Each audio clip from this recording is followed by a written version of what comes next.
A Lesson in Ingratitude by Sudha Murthy. I was attending a seminar on how to eliminate poverty. For some reason, such seminars always seem to be held in five-star hotels. I really do not know why they have to be organized in the most expensive places. After attending the seminar, I was standing in the lobby of the hotel when I saw a middle-aged person in an Armani suit with a pipe in his hand. His perfume was expensive and very strong. I could smell it from a considerable distance. He was talking on his mobile and was probably waiting for his car. I looked at him and I felt sure I had seen him somewhere earlier. He finished his call and stared at me. Both of us were trying to place each other. Suddenly, I realized he was my classmate from 30 years back. His name was Suresh. I said, "Are you Suresh, who was my classmate?" He said, "I was wondering, are you Sudha?"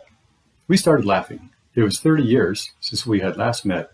Both of us had put on weight and become different to look at from our college days. Suresh and I went to the same college, where we knew each other fairly well for 4 years. We attended many lab classes together, where he was my lab partner.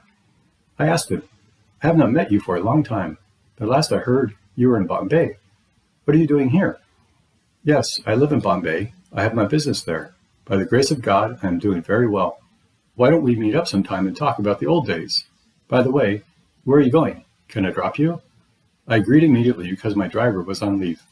By then, his Mercedes-Benz car had arrived at the hotel door, and we got into the car. Suresh started explaining, "I own a few companies in Bombay and Bangalore. I'm into medical transcription. I also train people and send them abroad for software jobs. There is a dearth of teachers in UK. I want to train teachers and send them. This is a very lucrative job, as there are not many overheads. I heard from many people you have become a teacher and a social worker. I felt sad for you.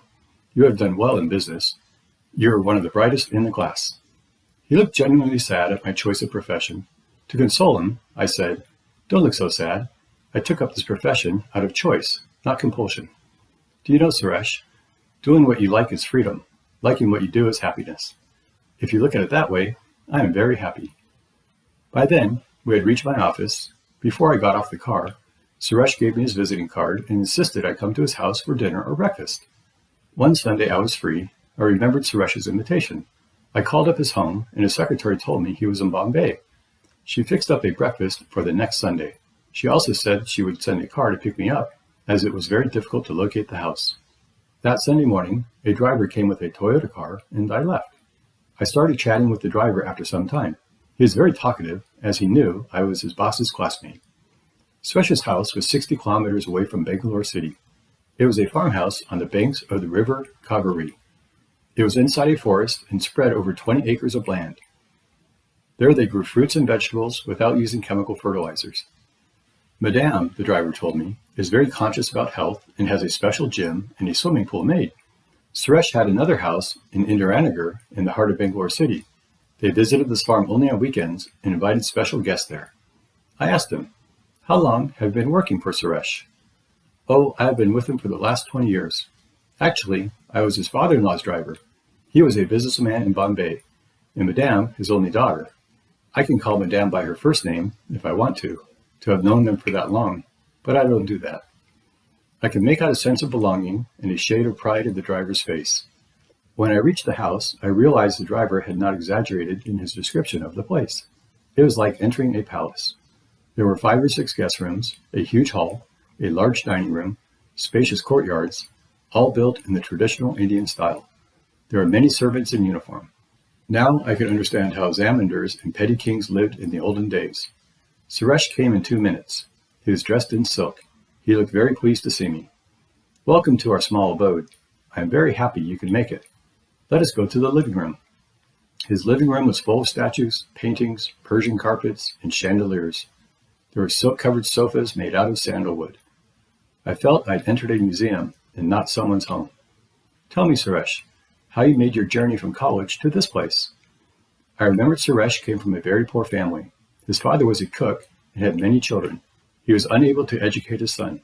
A kind-hearted gentleman knew Suresh's father. He offered a room and food for Suresh in his own house. His son was also studying with us. Our college gave Suresh a full scholarship. We all knew his financial situation, and we would help him in as many small ways as possible. We used to contribute money for him to buy books. Even the librarian went out of his way to give special concessions to him. Suresh was a fairly good student, hardworking, and very shy. He hardly spoke with us, so I wanted to know how he had become this affluent, talkative Suresh. After college, I went to Bombay in search of a job.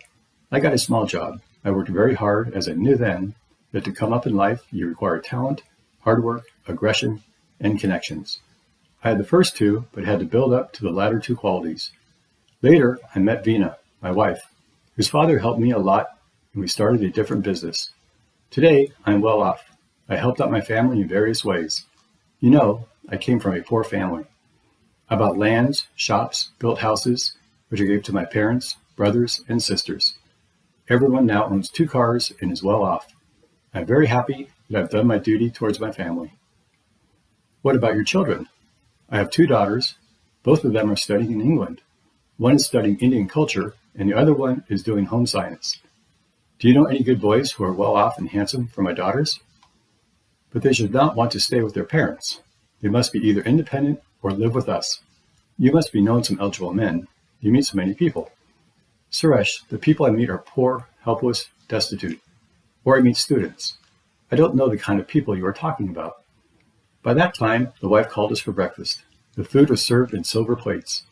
Veena looked very beautiful and young. Only when she came near me, I realized she was as old as I was. She had hidden her age with a lot of clever makeup. Suddenly, I remembered a gentleman with whom Suresh stayed, our college librarian, and the rest of the students in our college. Suresh, did you ever go to college after you left? Do you remember our librarian, the principal, our batchmates? With a grim look on his face, Suresh replied, No, I never went to college, nor have I met any one of them. Some classmates I bumped in accidentally. I've invited them here. I never felt like going back to the college. What about Mr. Rao? You stayed in his house. Did you not meet him any time? No, I feel everyone in college helped me because they wanted to feel better about themselves. After all, I was a very good student. I'm convinced people help others only with a selfish motive. They want to say, I brought up a person. That is the reason why I never felt like meeting any of them. Still, I persisted. I heard Mr. Rao's financial condition is not good. Suresh replied emotionlessly. Yes, that was bound to happen. He fed so many unwanted students who were not good in studies or hard workers. How long could he continue like that? I remembered the institution which gave him free scholarship, the librarian who helped him, Mr. Rao, who was his host for 5 years. They are all good, kind people, but Suresh refused to recognize that. What was great about helping your own sisters and brothers? Giving them 2 cars and a few houses is not philanthropy. Helping somebody who is needy and without expecting anything from them in return is real philanthropy. In life, you must help others so that they can live independently. Gratitude is the highest form of education, but Suresh never learned that. Without receiving any help from others, he could not have reached the position he was in that day. When climbing the ladder, it is easy to kick those below, but one must not forget that you cannot stay at the top forever. The higher you go, the longer is the fall. I did not feel like eating breakfast from a silver plate that day. Thank you for listening. Have a great day.